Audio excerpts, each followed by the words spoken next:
Mesdames et messieurs, bonjour et bienvenue dans cette nouvelle revue de presse du lundi 5 mai 2025. À la une, la réponse du président de la Cour constitutionnelle à la lettre du président de l'Assemblée nationale dans l'affaire Bukanga Lonzo, mais aussi la reprise de combat entre l'AFC 123 et le frère RDC, cristallise l'attention de la presse congolaise de ce lundi.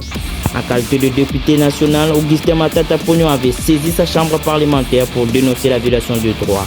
En comparaissant devant la Cour constitutionnelle sans que la plénière n'ait été saisie préalablement. Dans le cadre du procès Bukanga Lonzo, contextualise le quotidien. C'est ce qui a justifié la correspondance du bureau de l'Assemblée nationale par le biais de Vital Kamerhe adressé au président de la Cour constitutionnelle, Dieudonné Kamuleta, pour dénoncer la violation de droits de l'un de ses membres, explique le média. Dans un contexte judiciaire déjà très médiatisé, Dieudonné Kamuleta a apporté samedi 3 mai des réponses tranchées aux revendications exprimées par Vital Kamerhe à ce qui concerne le déroulement du procès Bukanga Lonzo, apporte le potentiel. Le débat s'inscrit dans le cadre d'une procédure caractérisée par de multiples interventions d'acteurs institutionnels ainsi que par la mise en avant de procédures juridiques en cours, rappelle le journal. En une phrase, commente Info-Vancé Dieudonné Kamuleta, président de la Cour constitutionnelle de la RDC, a balayé d'un revers de plume la tentative d'ingérence de Vital Kamerhe, président de l'Assemblée nationale, dans le procédé Matata Ponyo.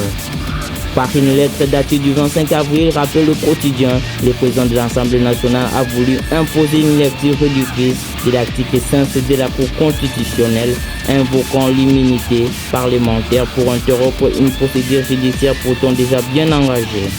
Dans une réponse au président de l'Assemblée nationale, fait remarquer la prospérité, le président de la Cour constitutionnelle a visiblement choisi d'ignorer non seulement une mise en garde solennelle, mais aussi l'institution la plus représentative de la souveraineté nationale, le Parlement. Par cette réponse sèche et imperturbable, affirme le tabloïd, la Cour constitutionnelle ne s'adresse pas seulement à Vital Kamerhe, président de la Chambre basse du Parlement, aux 500 députés nationaux élus du peuple représentants de la République. Alors que le président de l'Assemblée nationale invoque la violation des immunités parlementaires, les plus hautes juridictions du pays rétorquent que le procès engagé depuis 2022 est déjà en phase de jugement résumé et connu. Cette confrontation ouverte à quelques jours de la verdict crucial du 14 mai augure d'un crash institutionnel entre pouvoir judiciaire et législatif, concluent les médias. Pour Congo Nouveau, le 14 mai, la Cour s'apprête à juger Matata Ponyo sans levée d'immunité, une violation flagrante de la séparation du pouvoir, un mépris du Parlement, une brèche juridique qui pourrait s'ouvrir demain contre n'importe quel élu avec les tri hebdomadaires. L'Uniasenge occupée par la 123. Dans un autre registre, les médias reviennent sur la reprise des affrontements dans la partie orientale du pays. Les rebelles de la AFC 123, soutenus par le Rwanda, ont occupé l'agglomération de l'Uniasenge, située sur les rives du lac Édouard dans le territoire de Lubero, depuis le vendredi 2 mai, rapporte le média Congo.net.